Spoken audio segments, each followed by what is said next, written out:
She didn't even bother knocking. I first heard the sharp clang of metal hitting the concrete inside my garage, followed by a heavy, unmistakable clank. When I stepped out to see what was going on, I froze. A bright, yellow wheel boot had been locked onto my truck, inside my own garage, and standing there like she had just caught a criminal in the act was Karen from the HOA, holding her phone up and recording like this was some kind of bust. "You can't park this truck here," she said, wearing a smile that already felt like trouble. I slowly looked around my own garage, almost expecting something to be different, but everything was exactly the same. My truck sat where it had been for years. My tools hung neatly on the wall. My boots were right where I left them. My truck, in my garage, on my property, I said calmly. She shook her head like I was the one not understanding reality. This property falls under HOA parking rules. Commercial vehicles aren't allowed overnight. I almost laughed. The garage door was still halfway open, and the truck was clearly inside. "So you broke into my garage to put that on?" I asked. Karen crossed her arms. "The door was open. That counts as access. And the HOA board approved enforcement." That's when I realized this wasn't some misunderstanding. This was going to turn into one of those situations. And Karen lived for those. "You've got 2 hours, she continued. "After that, the towing company takes it." I stared at the boot again. Thick steel, a serious lock. The kind you see on public streets, not inside someone's private garage. "You understand that's trespassing, right?" I said. She laughed like she'd heard that 100 times before. "Actually," she said, waving a paper in my face, "the HOA agreement gives us authority." The paper wasn't even attached to anything, just a cheap printout with a logo slapped on top. The funny part was I had actually read that agreement before buying the house, and something about what she was doing didn't line up at all. But Karen kept talking like she had already won. "You people always think the rules don't apply to you," she said. "But this community has standards." That line hit differently, because everyone in this neighborhood knew exactly why I owned that truck. It wasn't just some random vehicle. It was my work truck, the one I used every winter to clear the streets when snowstorms hit. Without it, half these houses would be stuck. But Karen was acting like I had parked a tank in the driveway. "You should be thanking me," I said quietly. She blinked. "For what?" "For clearing your street last winter, when the city trucks never showed up." She rolled her eyes. "That's not your job." I nodded slowly. "You're right." For a moment, she looked confused. Then she shrugged and pointed at the boot again. 2 hours. She turned and walked down my driveway like she owned the place. But that wasn't the end of it, because about 20 minutes later, things got even stranger. A tow truck pulled up in front of my house. The driver got out and walked straight into my garage like he'd been invited. "Yeah," he said, looking at the boot. "HOA order. We're taking the truck." I crossed my arms. "You planning to steal a vehicle from private property?" The driver hesitated. Right then, Karen suddenly appeared behind him like she had been waiting nearby the whole time. "Go ahead," she told him. "The HOA authorized it." The driver scratched his head. "Ma'am, garages are usually off limits." Karen pointed directly at me. "He's violating community rules." The driver looked back at me. "Sir, if I hook it up, it's a $1,200 release fee." I nodded. "Go ahead." Karen smiled like it was Christmas morning, but the driver still looked uneasy. "You sure about this?" he asked me quietly. I pulled out my phone and opened a message. "Yeah," I said calmly, "because the people who train me to handle situations like this should be here any minute." Karen laughed. "Who? Your lawyer?" I shook my head. "No." Then I looked straight at her. "The state licensing investigators for property management companies." Her smile froze. The tow truck driver slowly stepped back from my truck. Because the moment Karen stepped into my garage and put that boot on, she didn't just mess with the wrong homeowner. She picked the one person in the neighborhood who knew exactly how HOA companies lose their licenses. For a second, her confidence slipped. Then she forced a smile back like nothing had happened. "Oh, please," she said, brushing it off. "You think calling some office is going to scare me?" I leaned against my workbench and glanced at the tow truck driver. You might want to wait a few minutes, I told him.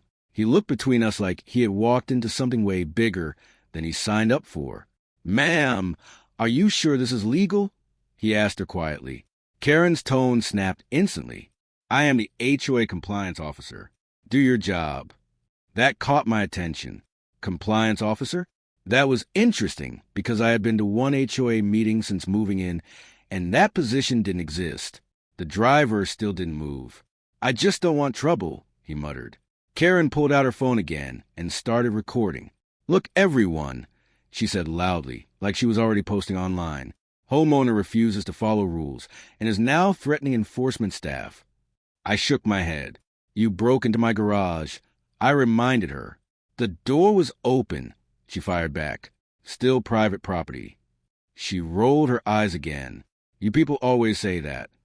That phrase again. I noticed the tow truck driver growing more uncomfortable by the second. Sir, maybe you should just move the truck and deal with the HOA later, he suggested carefully. I smiled slightly. That's the thing, I said. This isn't about the truck anymore. Karen crossed her arms. Oh, really? Yeah, I replied. It's about paperwork. She laughed again. You think paperwork scares me? I held up my phone just long enough for the driver to see. A confirmation message sat on the screen. Complaint received. State Property Management Licensing Division. Karen didn't catch it, but the driver did. His eyebrows lifted. You reported the HOA, he asked. Not the HOA, I said calmly. I looked directly at Karen. The management company. For the first time since this started, she didn't respond immediately. The silence lasted maybe 2 seconds, but it was enough. Then she scoffed. Good luck with that. They won't care. But I saw it. A crack. You know what's funny? I said casually. No, what? She snapped. The moment you put a wheel boot on a vehicle inside a private structure, it becomes a completely different legal issue. She laughed again, but it sounded forced now. You're making things up. The tow truck driver cleared his throat. Actually, he might not be. Karen whipped her head toward him. Excuse me? He shrugged. I've been doing towing for 15 years. We never touch vehicles inside garages without a court order. She stepped toward him. Are you refusing an HOA enforcement order? He raised both hands. I'm just saying this feels wrong. Her face started turning red. Fine, she snapped. I'll call the police. She dialed immediately and turned away, speaking loudly. Yes, officer. I need someone here. A homeowner is interfering with HOA enforcement and threatening workers. I looked at the tow truck driver. See, I said quietly. That's twist number 2. He frowned. What do you mean? Karen thinks the police are coming to help her. He glanced at my phone again. You already reported them? I nodded. 10 minutes before you showed up. He let out a low whistle. Karen hung up and turned back with a confident smile. They're on their way, she announced. I nodded. Perfect. That clearly confused her. You're happy about that? Very. The driver leaned closer. Why? I looked toward the street just as a vehicle turned the corner. Because, I said calmly, the investigator I called said he was already nearby. Karen followed my gaze. 2 vehicles pulled up. One had police lights. The other had a small government seal on the door, and he said he'd get here before the police. The color slowly drained from her face, because the man stepping out of that second vehicle wasn't just some official. He had a clipboard, and the first thing he said, loud enough for everyone to hear, was, "Who here represents Summit Ridge Property Management?" Karen didn't move. The tow truck driver quietly stepped a few feet away from her, and I simply pointed, right at Karen. Her mouth opened, but no words came out.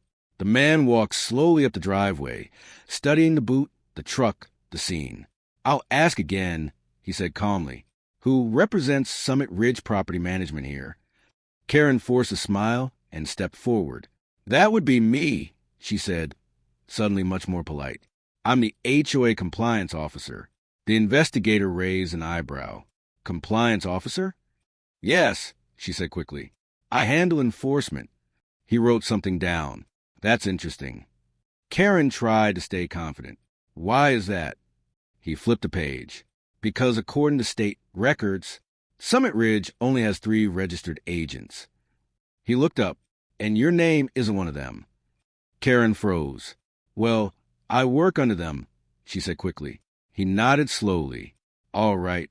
Then he pointed toward my garage. Did you authorize the wheel boot on that vehicle? Karen straightened again. Yes, it violates parking rules. The investigator looked at the truck. It's inside a private garage. Karen crossed her arms. The door was open. The tow truck driver let out a small laugh before covering it. The investigator looked back at her. So your defense is the homeowner left his garage open? Karen raised her voice again. This community has standards. He wrote something else down. Did the HOA board approve entering private structures? Yes. Do you have documentation? She paused. Not with me. Do you have documentation allowing vehicle immobilization on private property? She hesitated again. The management company approved it. The investigator closed his clipboard slowly. I spoke with Summit Ridge 20 minutes ago. Karen blinked. They told me something very interesting. Her confidence was gone now. What? They never authorized boots, towing, or garage entry. Silence filled the driveway. The tow truck driver took 2 more steps back. Karen shook her head. That's not possible. The investigator pointed at the boot. Who installed it? No answer. He looked at the driver. You? No, sir. He nodded, then turned back to Karen. So that leaves you. She tried to recover. I was enforcing the rules. He sighed. You entered private property, immobilized a vehicle, and attempted towing without authority. Her voice rose again. He refuses to follow standards. I finally spoke. Actually, I follow them better than most. The investigator looked at me. I nodded toward the street. You might want to ask the neighbors who cleared their roads last winter. He seemed interested, but Karen cut in. That's irrelevant. And right then, 2 police officers walked up. One looked at the boot. Is this the trespassing complaint? The investigator answered first. Yes. Karen pointed at me. He's interfering. The officer looked at the investigator. He flipped his clipboard open again. Actually, officer, the complaint is about unauthorized enforcement. Karen went pale. The officer turned to her. Did you enter this garage and install that device? She stuttered. I was enforcing rules. Inside someone's garage? No answer. Then the investigator said the one thing that changed everything. You might want to call your management company. Karen grabbed her phone. Why? He looked straight at her. Because by the time this report is filed, their license may be suspended. Her hand started shaking. But it got worse. Because at that exact moment, 3 of my neighbors walked over, and one of them spoke up. Officer, you might want to hear what you did last month, too. Karen turned slowly, like the ground just dropped beneath her. What are you talking about? Mike stepped forward. This isn't the first time, he said. Karen shook her head. That's not true. He ignored her. Last month she tried to tow my wife's car. Said the color violated rules. The color? The officer asked. Blue. The tow truck driver laughed out loud. Karen turned red. It was parked improperly. It was in our driveway. The investigator wrote more notes. Then another neighbor spoke up. She came into our backyard, too. Karen snapped. You had an unapproved shed. It's a children's playhouse. The officer looked around. How many properties have you entered without permission? Karen looked furious. This neighborhood would fall apart without enforcement. The investigator responded calmly. That's not your authority. She pointed at him. You're overreacting. He didn't respond. Instead, he asked, Did Summit Ridge authorize you to enforce rules? She opened her mouth, then closed it. No answer. That's what I thought. The officer stepped forward. Let's keep this simple. Who owns this house? I do, I said. Who installed the boot? Everyone looked at Karen. She suddenly seemed much smaller. I was following orders, she muttered. From who? The investigator asked. She hesitated, then said it. The HOA president. That got everyone's attention. Oh, the investigator said. And who is that? She pointed down the street. Mr. Dalton. I almost smiled. That explained a lot. You know him? The officer asked me. Yeah, I said. We've met. Karen gained confidence again. He runs his community. The investigator wrote the name down. Good. I'll speak with him next. She crossed her arms like she had won, but that lasted 5 seconds. That's strange, the investigator said quietly. What? She asked. According to state records, Mr. Dalton isn't registered either. Silence again. That's impossible. He showed the officer the clipboard. Only 3 licensed agents. No, Dalton. The officer looked up. So the president ordered you to boot vehicles? Yes. He exhaled. Well, that's another issue. What issue? She asked. The investigator answered. The HOA president doesn't have authority to order property seizures. Her voice cracked. He said it was legal. He shrugged. People say a lot of things. Then he pointed at the boot. For now, that comes off. The tow truck driver stepped forward quickly. I can remove it. Karen snapped. You work for the HOA? He shook his head. Not anymore. He grabbed a tool and knelt down. A few seconds later, clank, the boot hit the ground. My truck was free.